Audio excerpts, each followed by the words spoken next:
You're listening to The Phillip Jordan Show.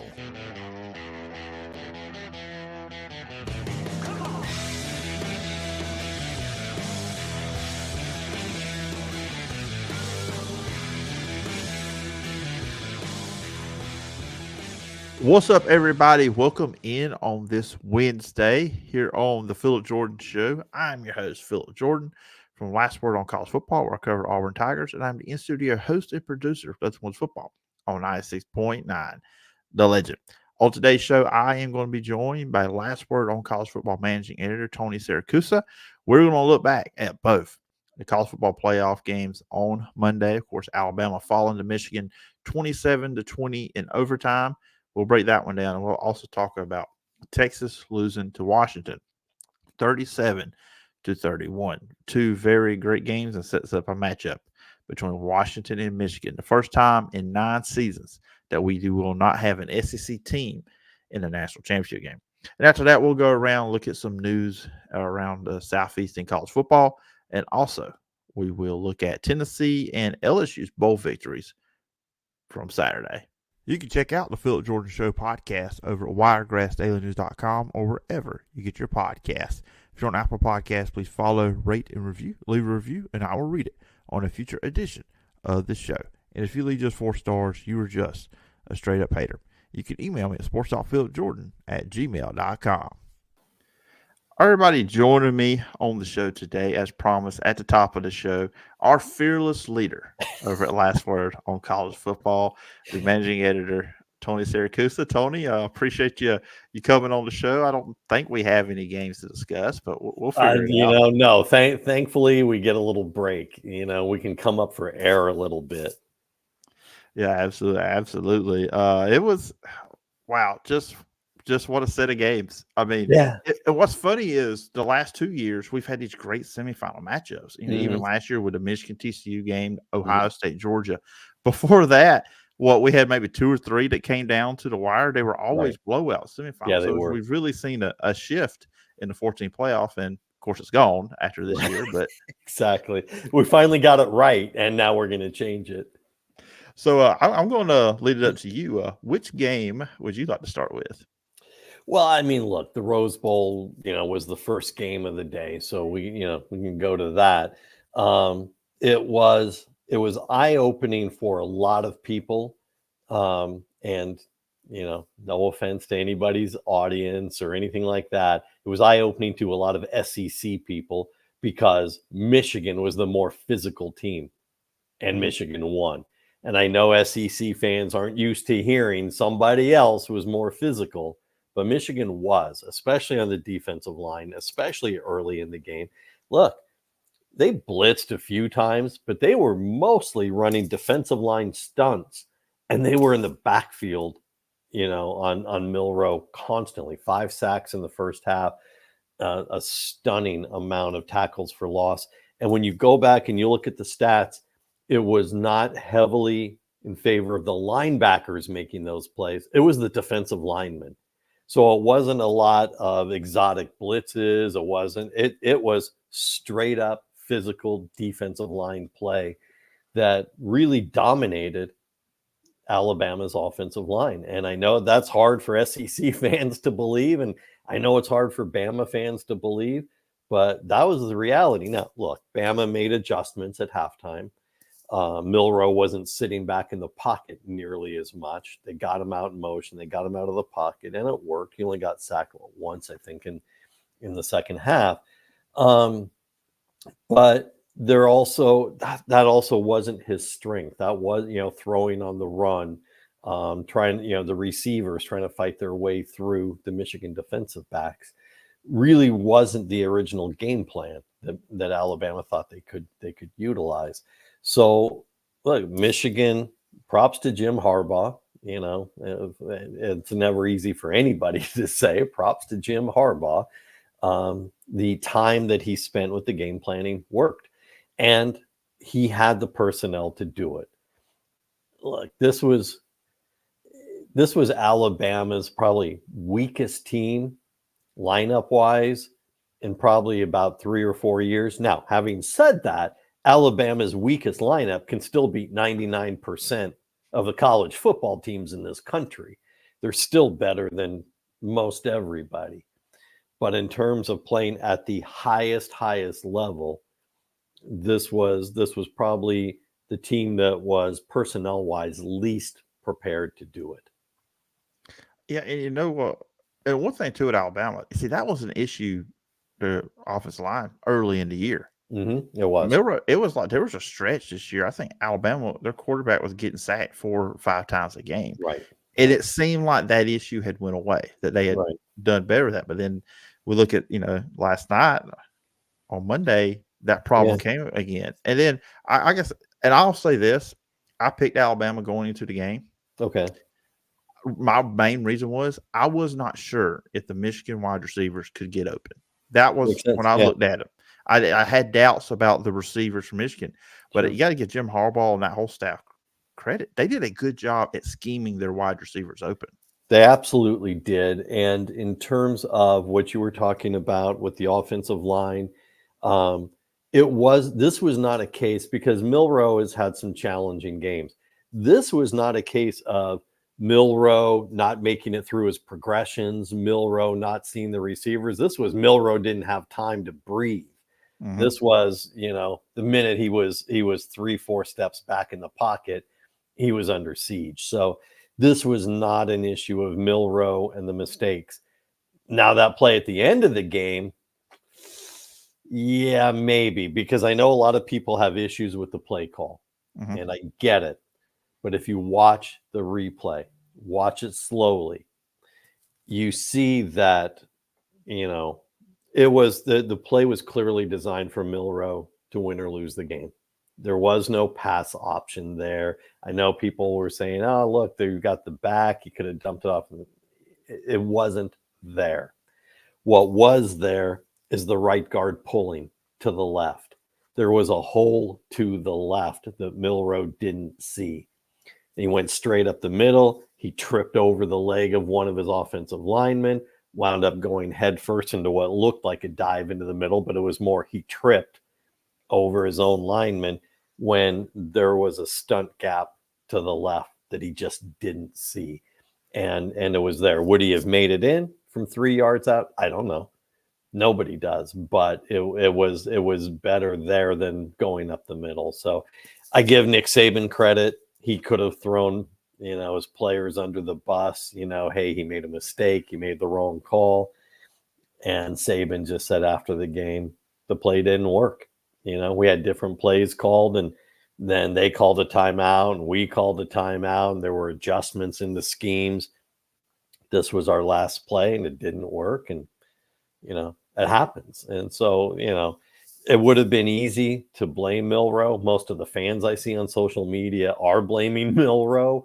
But he did misread it. But, look, it wasn't that simple.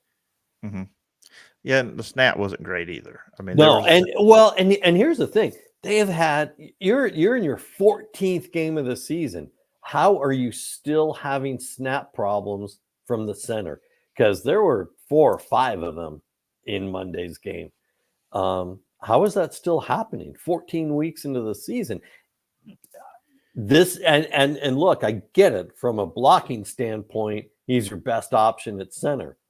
But if he's not getting the ball back to the quarterback cleanly, really, you don't have somebody else? In what world does Alabama not have other options on the offensive line? Yeah, they grow 5 stars up there around in Tuscaloosa. Exactly. And that was on one of the things too that helped set up the 4th and 31 against Auburn. They had a bad snap in that game too as well. So it's happened repeatedly throughout the season, and it's unimaginable that it hasn't been fixed.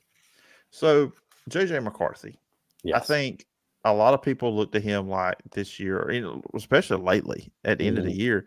Okay, he just hands it off to running back. They're not asking a lot of him. He's capable, but they weren't asking a lot of him. What was kind of your take from his clutch plays there at the end, especially with Roman Wilson? I forgot he was even on the Michigan roster for about 3 quarters, and then the 4th quarter happens and he's all over the place. I think McCarthy takes too much of a hit from the Penn State game, where they didn't throw a pass in the second half. They just ran the ball because they could. It was smart. That's all they needed to do. And McCarthy gets tagged with this. He's a game manager. And I hate that. I hate that tag because so what? Don't you want your quarterback managing the game?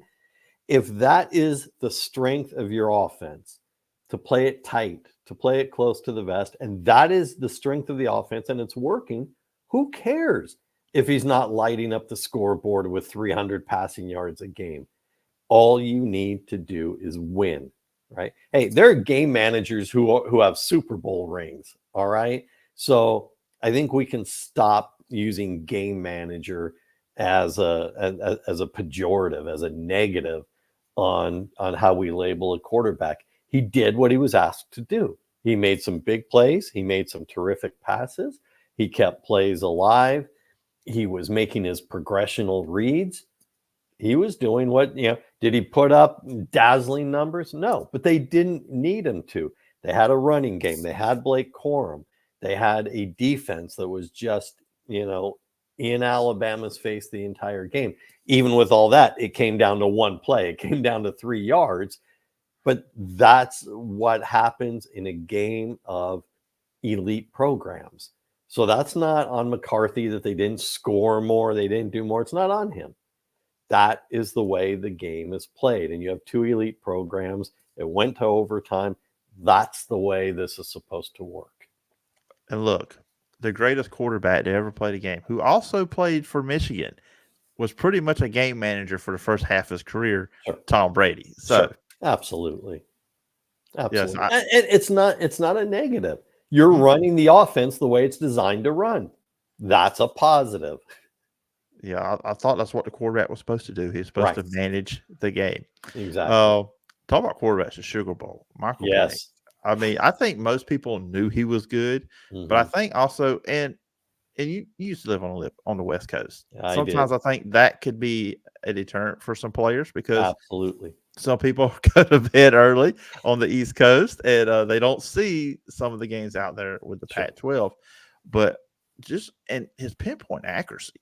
I mean, what he did, 28 of 38, he was very efficient, 430. He only threw 2 touchdown passes, but the offense was great with him versus Quinn Ewers. I think Quinn Ewers was everybody was expecting maybe this from him. He was a little bit inconsistent, but just your thoughts on just Washington's win and then the play of Michael Penix. Well, Penix completed 77% of his passes. That is going to be spectacular, no matter who it's against, the setting, the circumstances. But when it's in the college football playoff game, wow, right? Look, you're right. I lived up until a year and a half, almost 2 years ago. I lived most of my life, all my life on the West Coast. So I'm challenged trying to watch West Coast football while living in Charlotte, but I manage. I just don't sleep, but I manage. We've joked about it. Aside from covering the ACC, I record 17 to 18 games a week every week because of the awards that I vote on and the different panels that I'm on. And, I have to give myself until like Tuesday morning or Tuesday midday to get through all of them, so that I'm up on who's doing what. So I saw Penix. I saw every game that Penix played, and I get it. When you're on Pac-12 after dark on the Pac-12 network that nobody sees, the East Coast people aren't going to see him. I came into this semifinals, the 2 games combined, telling people Penix is the best quarterback in the group. He is better than any of them. And people doubted it because they went back to where, he struggled at the end of the regular season. He had a couple of off games against Washington State and I think Arizona State, and his stats weren't great. But then you look at what he did against Oregon. And when you see the physical ability of this guy, right? He's keeping plays alive. He's scrambling. Okay, we see a lot of quarterbacks do that. We see a lot of quarterbacks throw on the run. This guy throws bullets on the run. He is throwing 20, 30, 40-yard passes on a rope through a window that's about that big with his receiver standing in the middle, throwing through double coverage windows like this and just on a dime. It is staggering to watch. He was good at Indiana, but he couldn't get through the physical issues. He was injured every year. He's hooked up with Kalen DeBoer at Washington, who I know well from his days as head coach at Fresno State. He was a terrific coach at Fresno State, very good, and you knew he would move on to bigger things. I think you also look at Penix and you look at Bo Nix at Oregon as two guys where the portal worked. They stayed 2 years where they, at their final destination. They were going to school, getting their grad degree, getting their master's, whatever the case may be, and staying in the system, in the program for 2 years, not hopping around from place to place. And it makes a difference. Bo Nix had a terrific year, had a great bowl game. Penix, second in the Heisman. And I got to tell you, there was, as I'm a voter for the Football Writers Association All-American team. And we actually delayed putting together our All-American team. We had a lot of positions done so that we could wait out the conference championship games to watch Penix, to see if he was going to leapfrog over Jaden Daniels. It was a very close vote at the end. I will tell you that Daniels won by 1 vote over Penix for the first team. Penix wound up second team. His game last night was just awesome to watch. The arm strength of this guy. And again, we see lots of quarterbacks throw on the run. That's the modern game. This guy is throwing bullets in a very narrow area with a 77% completion rate. I mean, he wound up 60 yards shy of Joe Burrow's playoff record for yardage, for passing yardage. It was just, now it helps. He's got a great cast of receivers. And I know Ohio State fans, I know LSU fans, you don't want to hear this. Rome Odunze is the best wide receiver in college football. And as a voter on the Biletnikoff Award on my last ballot, I had him as number 1. His hands are surefire. You will not see the drops. And yeah, Malik Neighbors had more yardage, no question about it. And Jaden Daniels and Malik Neighbors were a great pair. And Harrison, Marvin Harrison Jr. had a great year, makes very acrobatic catches. Rome Odunze is one of the most physical receivers you will see. He will put his body up against any defensive back, and he will win most of those battles. So you had Odunze and Polk and McMillan and Bernard. I think they were targeted, the 4 of those guys were targeted 20 times last night with 19 receptions. I mean, wow. That's just, the 4 of them had a combined 353 yards. They had the 2 touchdowns. That's just huge. Now, the other thing is, real quickly, is you talk about Pac-12, West Coast, throw for lots of yards, high speed, fast, whatever. Washington doesn't do that. They play high speed in terms of the play pace is high speed, but these guys, they burn the play clock. They use 20, 25, even 30 seconds off the play clock all the time. So when they've got a 2-score lead, they're killing you because they're not trying to hurry up. And they are physical. The offensive line, was it 2 weeks ago now, I guess, won the Joe Moore Award for the best offensive line in college football. That is for people who don't know it, it's a relatively new award. I think it's 5, maybe 6 years old. It is quickly becoming incredibly prestigious because of the people who vote on it. No, I'm not one of them. I want to be, but I'm not. But the voters are mandated that they watch a just absurd amount of game film. It's not just watching stats. It's watching, the schools will send in game film. So you're not just saying, well, they have this amount of pancake blocks and they've only given up a few sacks. That's not it. I mean, it's part of it, but they're watching the schemes. They're watching, can this guy pull well? Does this guy handle a trap blitz well? They're watching those things. And Michigan won it the previous 2 years, but Washington won it this year. And it's an award that's for the whole unit. It's not a player. It's the whole unit. So it's a big deal. They are a physical team. And I think too many people probably don't realize that yet. And what was wild about the Sugar Bowl was, look, when they kicked the field goal to go up 37-28, I'm like, this game is over. Right. Texas comes down, they kick the field goal they're on. They don't get the onside kick. And then, all Washington had to do was take a few knees, and this thing is done. But then the Dylan Johnson injury, if he never gets injured, Texas probably has 20, 25 seconds at the most. Right. But now they've got 50, completely changed. It did. And we almost saw probably one of the most epic comebacks in a playoff game. If it's not for that amazing play in the end zone, on the last play of the game, 1 second left when they snapped the ball, then we're having a different conversation. We're having a conversation that says, what was Kalen DeBear thinking by not just taking a knee? What was he thinking, handing the ball off? We should probably still be having that conversation, but when you win, it gets covered over a little bit. We're not having a Mario Cristobal moment. That was the name I was thinking of. Yeah, exactly. Right, we're not having the Miami Hurricanes moment, scratching our heads, going, "Wow, what a terrible coach." So it was a mistake, and I think that if you got Kalen to be really blunt and honest about it, I would redo it, not just because Dylan Johnson got hurt, but because, and we don't know what his status is for next week, then, it just would have been a lot easier just to take the knee and run it out.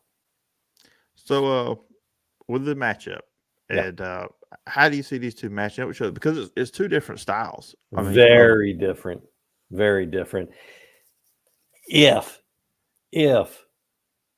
Washington can maintain a running game, because Penix is not some guy who's going to put up tons of yards running. I think he had 35, maybe 40 yards rushing.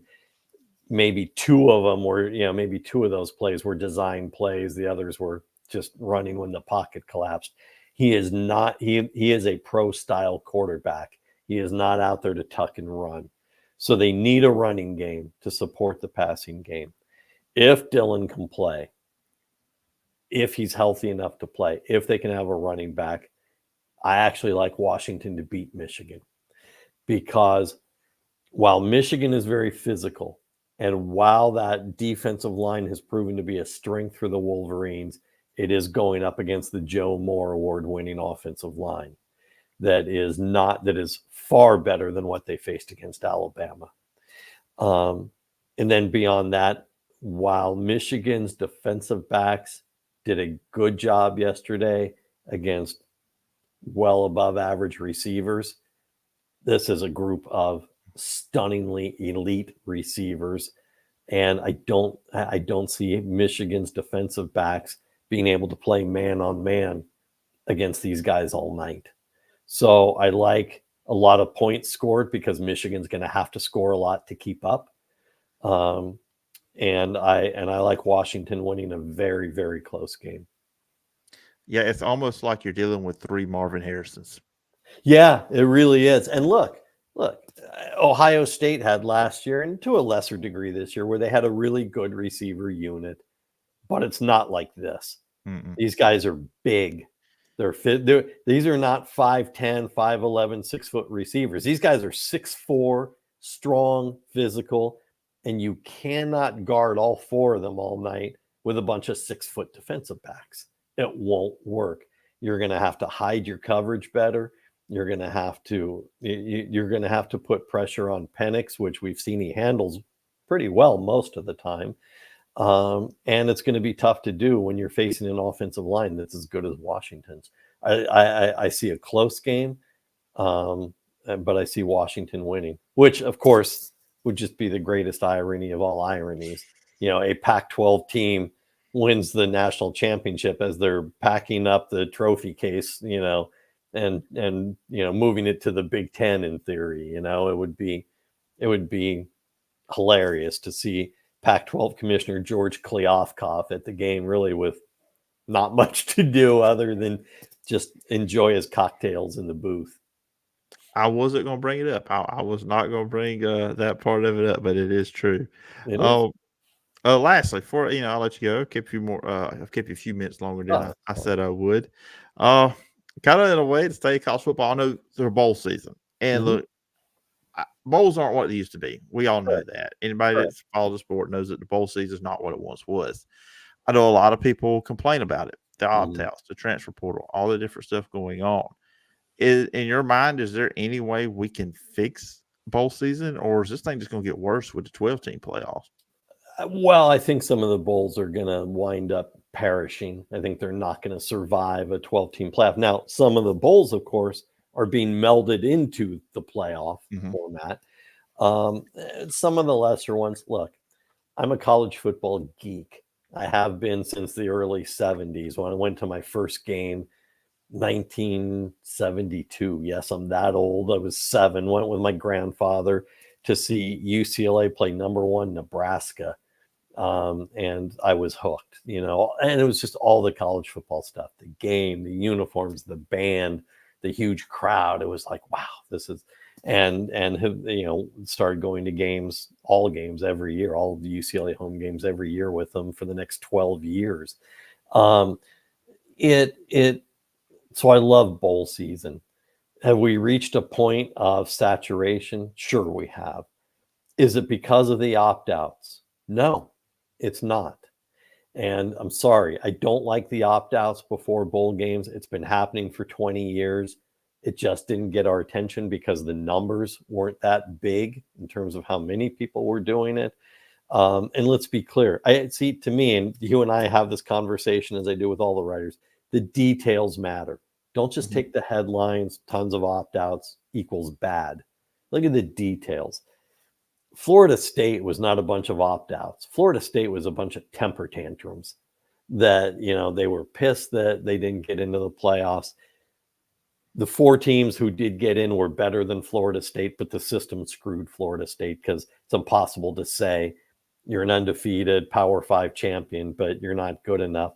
What the committee should have done was move Florida State down. If you were that worried about Jordan Travis's injury, you should have moved him down after the injury. You should have bumped him Mhm. down to 5 or 6 then, and it would have made more sense. To do it as your answer to keep them out at the end of the season was pathetic. That having been said, they weren't one of the 4 best teams. They didn't deserve to be in under that protocol.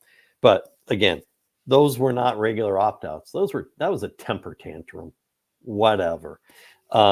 We found out, we confirmed today, Tate Rodemaker wound up calling Mike Norvell on the plane as they were waiting for him to show up to get on the charter plane to go to the Orange Bowl to tell him he was going to the transfer portal.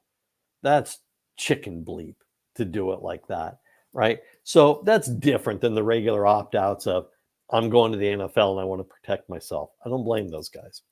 I don't understand why a 3rd or 4th round pick thinks he needs to do it, but whatever. Doing it for the transfer portal, I don't like it. But let me throw this thought at you. How many schools did we watch that had an interim coach coaching I know. because their other coach took another job, right? And the new coach is on the TV booth being interviewed, but he can't take over yet. How many schools did we watch where the staff was trying to muddle together, a cohesive offense because the offensive coordinator left or the defensive coordinator left? Maybe they took a head coaching job at a G5. If you're not going to get upset at the coaches leaving for the bowl games, then you can't get upset at the players for doing it. It's no different. They're going for the next best opportunity. And, there's a lot of ideas about you can move the portal until after bowl season.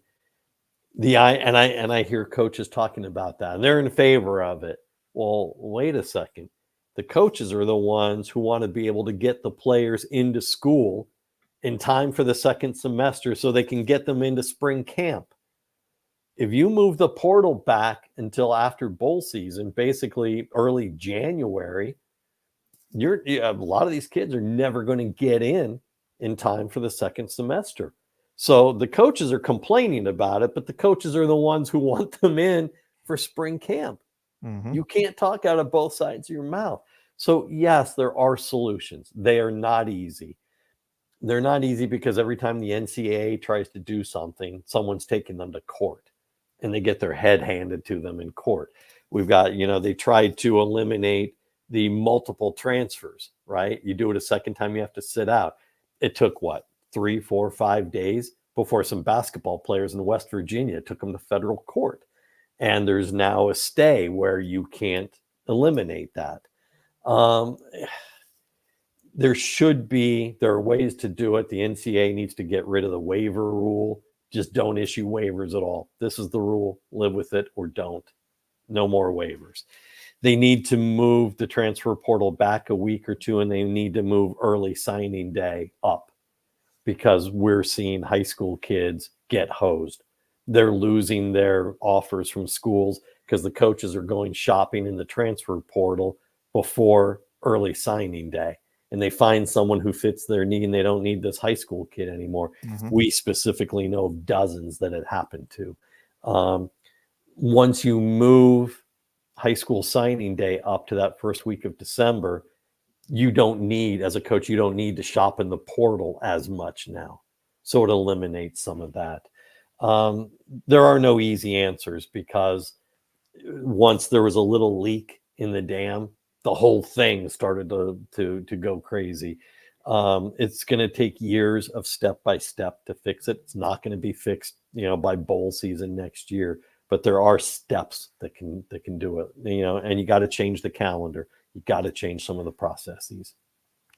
Yeah, that's going to be interesting because, like I said, even Kirby Smart brought it up after they beat Florida State. Sure. He basically asked the question: college football needs to decide what they want to be, what they want the bowl games to be. Right, and he's not wrong. He's absolutely not wrong. But like I said, the coaches are part of the problem. Yeah, because you're demanding to get access to these players right away. Well, let's move the portal. Let's push it back. But then you can't have these guys until summer. And that's the trade-off. Yeah, it is. So it'd be interesting. Be plenty of discussions about this on shows like this and other and articles at Last Word on College Football about this very topic throughout the offseason. But we still have a game coming up on Monday, the national championship game. But Tony, it's been a pleasure having you on the show today to talk all things playoff and then the situation there with the issues with college football. But listeners, viewers, they want to check it out online. Where can they find you? Go to lastwordonsports.com and click on the college football link. And there's your work as well as the work of our other 29 writers that we've got across the country. We've got an Instagram page. We've got the Facebook page, and they can be found on Twitter at lastwordonCFB. Yes, I still call it Twitter because it sounds ridiculous to say I sent an X instead of I sent a tweet. So it's still Twitter. Yes. We can be found on there at all. And they can hit me up when they want to argue with me about stuff at Tony Bruin on Twitter. All right, everybody go check Tony out. Check out all of our work over at Last Word on College Football. And Tony, I appreciate the time as always, and I hope we can do this again sometime down the road. All right, Phil, glad to do it, man. 969 The Legend is your connection to classic country legends. But Digio Strategies has other options too. News Talk 1039 is your source for America's top news and entertainment shows like Rick and Bubba in the morning, Glenn Beck from 9 till 11 a.m., and Clay Travis and Buck Sexton middays from 11 a.m. till 2 p.m. Sean Hannity, Lars Larson, Ben Shapiro, Matt Walsh, and others fill your day with the latest news and views from America's top conservative voices. America at Night and Coast to Coast AM keep you company and connected throughout the night. Plus, Fox News, the Alabama Radio Network, and Wiregrass Daily News keep you informed with national, international, state, and local news. And with more musical choices like All the Hits, 106.7 KMX, Today's Country, 95.5 WTVY, and Music 107.7. Digio Strategies gives you more choices and more variety. Listen on air, online, and on our apps. 96.9 The Legend is just the beginning. All right. Once again, thanks to Tony Siracusa for coming on the show. Great conversation with him as always. And we're going to run through real quickly the bowls and some news coming out of the Rose Bowl after Monday's game. In the SEC Bowls, we had two other bowls on Monday on New Year's Day. In the ReliaQuest Bowl there in Tampa Bay, Florida, LSU defeated Wisconsin 35-31 to go to 10-3 on the year. Wisconsin does drop to 7-6. Garrett Nussmeier had a big game, 31-45 for 395, 3 touchdowns, 1 interception. So proving that LSU does have a really good quarterback plan moving forward next year in the post-Jay Daniels era. There were Brian Kelly. Wide receiver Brian Thomas had a good game, 8 catches, 98 yards, 2 touchdowns. Kyron Lacey had a little injury there, but he did come back in the game. 6 receptions, 95 yards. Malik Neighbors only played in the first half, 3 catches, 23 yards. He became LSU's all-time reception leader. LSU was down 14-0 in this game, and they were also down 21-14 at halftime, but they come back to win against Wisconsin. But once again, kind of like the thing that has been there for LSU all season long, the defense struggling. Wisconsin had a season-high total yards of 506 yards, and you just got to wonder how long Brian Kelly can stick with defensive coordinator Matt House. In the Citrus Bowl in Orlando, Tennessee defeated Iowa 35-0. Iowa also got beat 26-0 to Michigan in the Big Ten championship game. Iowa's offense just struggles. A 10-win team, but doesn't feel like it when you watch them play. For Tennessee, they go 9-4 in this 35-0 win. I'm going to, by the time we get to the season, I'll be able to pronounce Tennessee's score last name, but I'm not going to attempt to butcher his last name. But Nico, freshman, first ever start, 12-19, 151, 1 touchdown through the air, 27 rush yards and 3 touchdowns. They had a big game on the ground also for Dylan Sampson, one of the three-headed monster at running back that did play in the bowl game. He had 133 yards. Iowa, again, offensively, it was a struggle. Tennessee defense played well, too. Got to give them credit there, too, as well. 11 first downs, 2 of 15 on third down, 173 total yards, and 60 yards passing. And then looking at some stuff out of Rose Bowl, the ratings, big-time ratings for the Rose Bowl between Michigan and Alabama. 27.2 million watched the game. It's a top 10 cable broadcast of all time. And Dallas Turner, after the game, announced he would be entering the NFL draft. No surprise. He says, I'm gone. Ain't no ifs, ands, or buts about it. Mel Kiper Jr. has him ranked as the number 11 player. He had 50 tackles, 9 sacks, and 2 forced fumbles this season.